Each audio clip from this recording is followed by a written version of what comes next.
ନମସ୍କାର ବନ୍ଧୁଗଣ, ଜୟ ମାତାଦି। ଆମର ୟୁଟ୍ୟୁବ୍ ଚ୍ୟାନେଲକୁ ଆପଣମାନଙ୍କୁ ସ୍ୱାଗତ। ଏକ ନୂଆ ଏବଂ ସତେଜ ଭିଡିଓରେ। ବନ୍ଧୁଗଣ, ଆପଣମାନେ ସମସ୍ତେ କେମିତି ଅଛନ୍ତି? ଆଶା କରୁଛୁ ମା ରାଣୀଙ୍କ କୃପାରୁ ଆପଣମାନେ ସମସ୍ତେ ବହୁତ ଭଲରେ ଥିବେ। ବନ୍ଧୁଗଣ, ଆଜି ଦିନ ତାପରେ ଆପଣଙ୍କ ଜୀବନରେ ଏକ ଜବରଦସ୍ତ ପରିବର୍ତ୍ତନ ଆସିବାକୁ ଯାଉଛି। ହଁ, ମୋର ପ୍ରିୟ ବନ୍ଧୁଗଣ, ଆପଣ ଏକଦମ ସତ ଶୁଣିଛନ୍ତି। ଆଜି ଦିନ ତାପରେ ଆପଣଙ୍କ ଜୀବନରେ ଏକ ବଡ଼ ଖୁସି ଖବର ଆସିବାକୁ ଯାଉଛି। ଆପଣଙ୍କ ଅବଗତି ପାଇଁ ଜଣାଇ ରଖୁଛୁ ଯେ ଘରେ କେହି ନଥିବା ବେଳେ ଏହି ଭିଡିଓଟି ଦେଖନ୍ତୁ, କାରଣ ଆଜି ମୁଁ ଆପଣଙ୍କୁ ଏକ ବହୁତ ବଡ଼ ଗୁପ୍ତ କଥା କହିବାକୁ ଯାଉଛି। ଆଜିର ଏହି ଭିଡିଓରେ ଏହି ଗୁପ୍ତ କଥାଟିକୁ ଗୁପ୍ତ ହିଁ ରଖିବେ। ବନ୍ଧୁଗଣ, ଏବେ ଆପଣ ବଡ଼ ବଡ଼ ଖୁସି ଖବର ପାଇବା ପାଇଁ ପ୍ରସ୍ତୁତ ହୋଇଯାଆନ୍ତୁ, କାରଣ ଆଜି ଦିନ ତାପରର ସମୟ ଅତ୍ୟନ୍ତ ଶୁଭ ହେବାକୁ ଯାଉଛି। ଆପଣଙ୍କ ଜାଣିବା ପାଇଁ କହି ରଖୁଛୁ, ଆପଣଙ୍କ ବିଗିଡ଼ି ଯାଇଥିବା ଭାଗ୍ୟ ସୁଧୁରିବାକୁ ଯାଉଛି ଏବଂ ଆପଣଙ୍କ ଜୀବନରେ ହଇଚେ ସୃଷ୍ଟି ହେବାକୁ ଯାଉଛି। ତେଣୁ ବନ୍ଧୁଗଣ, ଆଜିର ଏହି ଜ୍ୟୋତିଷ କାର୍ଯ୍ୟକ୍ରମକୁ ଯିଏ ଆରମ୍ଭରୁ ଶେଷ ପର୍ଯ୍ୟନ୍ତ ଦେଖିବ, ସେ ହେବ ଦୁନିଆର ସବୁଠାରୁ ଭାଗ୍ୟବାନ ବ୍ୟକ୍ତି। ହଁ ବନ୍ଧୁଗଣ, ଆପଣଙ୍କ ଅବଗତି ପାଇଁ ଜଣାଇ ରଖୁଛୁ ଯେ ଏତେ ଦିନ ଧରି ଆପଣଙ୍କ ଜୀବନରେ ଯେଉଁ କାମଗୁଡ଼ିକ ହେଉନଥିଲା, ଆପଣ ଲକ୍ଷେ ଚେଷ୍ଟା କରିବା ପରେ ବି ଶେଷରେ ଯାଇ ସେହି କାମ ବିଗିଡ଼ି ଯାଉଥିଲା ଏବଂ ଅଧୁରା ରହିଯାଉଥିଲା, ସେହି ସବୁ ପ୍ରକାର ସମସ୍ୟାରୁ ଏବେ ଆପଣ ମୁକ୍ତି ପାଇବାକୁ ଯାଉଛନ୍ତି। ହଁ, କାରଣ ବନ୍ଧୁଗଣ, ଧନର ଦେବୀ ମା ଲକ୍ଷ୍ମୀ ଆପଣଙ୍କ କୁଣ୍ଡଳୀରେ ବିରାଜମାନ ହୋଇଛନ୍ତି। ଏବେ ମା ରାଣୀଙ୍କ ଦୃଷ୍ଟି ଆପଣଙ୍କ ଉପରେ ସର୍ବଦା ରହିବ। ତେଣୁ ବନ୍ଧୁଗଣ, ଆପଣ ଜୀବନରେ କୌଣସି ଭୁଲ କରିବେ ନାହିଁ, କୌଣସି ଭୁଲ କାମ କରିବେ ନାହିଁ, ନଚେତ୍ ଏହାର ବିପରୀତ ପ୍ରଭାବ ଆପଣଙ୍କ ଜୀବନରେ ପଡ଼ିପାରେ। ବନ୍ଧୁଗଣ, ସମୟ ଥାଉ ଥାଉ ସତର୍କ ଏବଂ ସାବଧାନ ହୋଇଯାଆନ୍ତୁ। ଆଜି ଆମେ ଆପଣଙ୍କୁ କହି ରଖୁଛୁ ଯେ ଏହି ପୃଥିବୀରେ ସେହି ଲୋକଙ୍କର କୌଣସି କଦର ନାହିଁ ଯାହାଙ୍କ ପାଖରେ ଧନସମ୍ପତ୍ତି ନାହିଁ। କଦର ସବୁବେଳେ ଟଙ୍କାର ହୋଇଥାଏ। କଦର ସବୁବେଳେ ଧନସମ୍ପତ୍ତିର ହୋଇଥାଏ। ଯଦି ଆପଣଙ୍କ ପାଖରେ ଟଙ୍କା ଅଛି, ତେବେ ଲୋକେ ପଚାରିବେ ଯେ ଆପଣ କେମିତି ଅଛନ୍ତି। ଯଦି ଆପଣଙ୍କ ପାଖରେ ଟଙ୍କା ନାହିଁ, ଧନସମ୍ପତ୍ତି ନାହିଁ, ତେବେ ଲୋକେ ଆପଣଙ୍କ ସହିତ କଥା ହେବାକୁ ବି ପସନ୍ଦ କରିବେ ନାହିଁ। ହଁ, ଆଉ ଏହା ହିଁ କଳିଯୁଗର କଠୋର ସତ୍ୟ। ବନ୍ଧୁଗଣ, ସମ୍ମାନ ସବୁବେଳେ ସମୟର ହୋଇଥାଏ। ଯଦି ସମୟ ଭଲ ଚାଲିଛି, ତେବେ ସମସ୍ତେ ଆପଣଙ୍କୁ ସମ୍ମାନ କରିବେ। ଯଦି ଆପଣଙ୍କ ସମୟ ଖରାପ ଚାଲିଛି, ତେବେ ନିଜର ଲୋକେ ବି ଆପଣଙ୍କଠାରୁ ମୁହଁ ଫେରାଇ ନେବେ।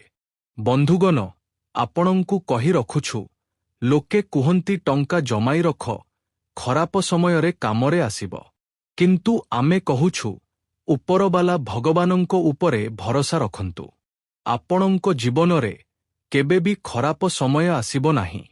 ହଁ, ଆମ ଜୀବନରେ ଖରାପ ସମୟ ସେତେବେଳେ ଆସେ ଯେତେବେଳେ ଆମେ ଭୁଲ ରାସ୍ତାରେ ଚାଲୁ, ଯେତେବେଳେ ଆମେ ଭୁଲ କାମ କରି ଟଙ୍କା ରୋଜଗାର କରୁ। ଏକ କଥା ସବୁବେଳେ ମନେ ରଖିବେ, ଭୁଲ ରାସ୍ତାରେ ଆୟ କରାଯାଇଥିବା ଧନ ହାତକୁ ତ ଆସିଯାଏ, କିନ୍ତୁ ସେହି ଟଙ୍କା ରୁହେ ନାହିଁ। ହଁ, ମୋର ପ୍ରିୟ ବନ୍ଧୁଗଣ, ଗ୍ୟାରେଣ୍ଟି ଦେଇ ଲେଖିଦେଉଛି।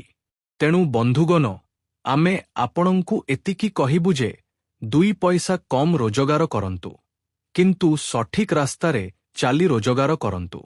ସମସ୍ତଙ୍କୁ ହସାଇ ରୋଜଗାର କରନ୍ତୁ। ଯଦି କାହାକୁ କନ୍ଦାଇ ଟଙ୍କା ରୋଜଗାର କରିବେ, ଅନ୍ୟର ଜିନିଷ ଛଡ଼ାଇ ନେବାର ଚେଷ୍ଟା କରିବେ, ତେବେ ଆପଣ ଜୀବନରେ କେବେ ବି ସଫଳ ହୋଇପାରିବେ ନାହିଁ ଏବଂ ଜୀବନରେ ବଡ଼ କିଛି କରିପାରିବେ ନାହିଁ। ବନ୍ଧୁଗଣ, କଥାଟି ଟିକେ ପିତା ଲାଗିପାରେ, କିନ୍ତୁ ଏହା ହିଁ ସତ।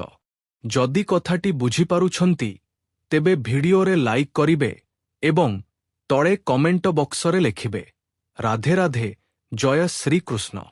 ତେବେ ଚାଲନ୍ତୁ ଏହା ସହିତ ଭିଡିଓରେ ଆଗକୁ ବଢ଼ିବା ଏବଂ ଜାଣିବା ଆଜି ଦିନ ପ୍ରାୟ ତାପରେ ଭଗବାନ ଆପଣଙ୍କୁ କ'ଣ ଦେବାକୁ ଯାଉଛନ୍ତି ଏବଂ କିପରି ସତର୍କ ରହି ଆପଣ ତାହା ପ୍ରାପ୍ତ କରିବେ। ଦେଖନ୍ତୁ ବନ୍ଧୁଗଣ, ଆପଣ ଯେତେବେଳେ ଜୀବନରେ ଆଗକୁ ବଢ଼ିବେ କିମ୍ବା ବଢ଼ୁଛନ୍ତି, ସେତେବେଳେ ଆପଣଙ୍କୁ ଅନ୍ୟ କାହାଠାରୁ ସତର୍କ ରହିବାର ଆବଶ୍ୟକତା ନାହିଁ।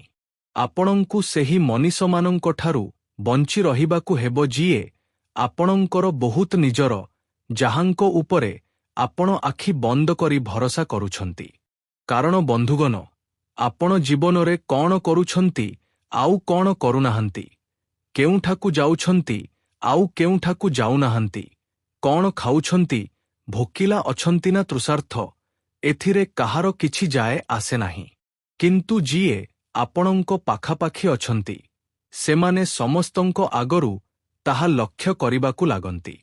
ସେମାନଙ୍କୁ ହିଁ ସମସ୍ତଙ୍କ ଆଗରୁ ଆପଣଙ୍କ ଉନ୍ନତି ଏବଂ ସଫଳତାରେ ଅସୁବିଧା ହେବାକୁ ଲାଗେ ଏବଂ ଆପଣଙ୍କ ସବୁଠାରୁ ବଡ଼ ଭୁଲ ହେଉଛି ଯେ ଆପଣ ପରସ୍ପର ଉପରେ ବହୁତ ଶୀଘ୍ର ଭରସା କରି ପକାନ୍ତି।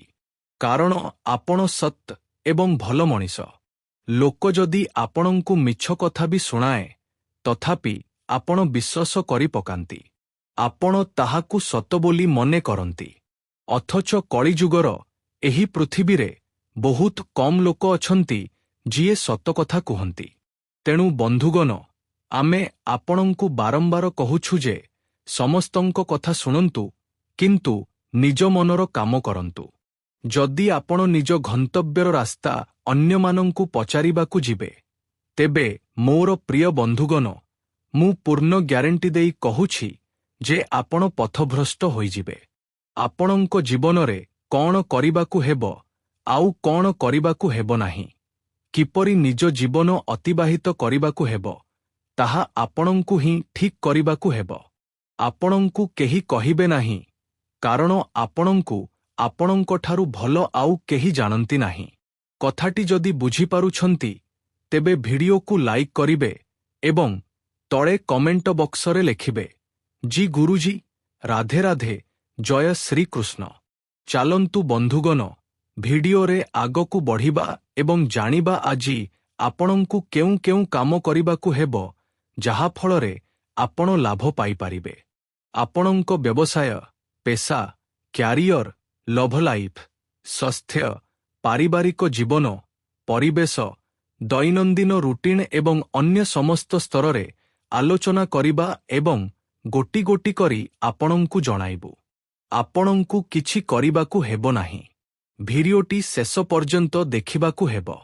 ହଁ ବନ୍ଧୁଗଣ, ଏବଂ ସବୁ କଥା କାନ ଲଗାଇ ମନ ଦେଇ ଶୁଣିବେ। ଆଜି ଦିନ ତାପରେ ଆପଣଙ୍କ କୁଣ୍ଡଳୀରେ ଏକ ଜବରଦସ୍ତ ପରିବର୍ତ୍ତନ ଆସିବାକୁ ଯାଉଛି। ହଁ ବନ୍ଧୁଗଣ, ଆପଣଙ୍କ ଅବଗତି ପାଇଁ ଜଣାଇ ରଖୁଛୁ ଯେ ବଡ଼ ସୁଯୋଗ ନେବାର ସମୟ ଆସିଗଲାଣି। ବଡ଼ ସରପ୍ରାଇଜ୍ ପାଇବାର ସମୟ ହୋଇ ଆସିଲାଣି। ହଁ, ଏହି ସମୟଟି ଅଧିକ ଚିନ୍ତା ଭାବନା କରିବାର ନୁହେଁ। ଯଦି ଅଧିକ ଚିନ୍ତା କରିବେ, ତେବେ ଏହି ସୁଯୋଗ ଆପଣଙ୍କ ହାତରୁ ବାହାରି ଯାଇପାରେ। ଆଉ ଏଭଳି ସୁଯୋଗ ଆପଣ ଭବିଷ୍ୟତରେ ଆଉ କେବେ ବି ପାଇବେ ନାହିଁ। ହଁ ବନ୍ଧୁଗଣ, ଏଭଳି ସୁଯୋଗ କେବଳ ଭାଗ୍ୟବାନମାନେ ହିଁ ପାଆନ୍ତି। ଆପଣ ଜୀବନରେ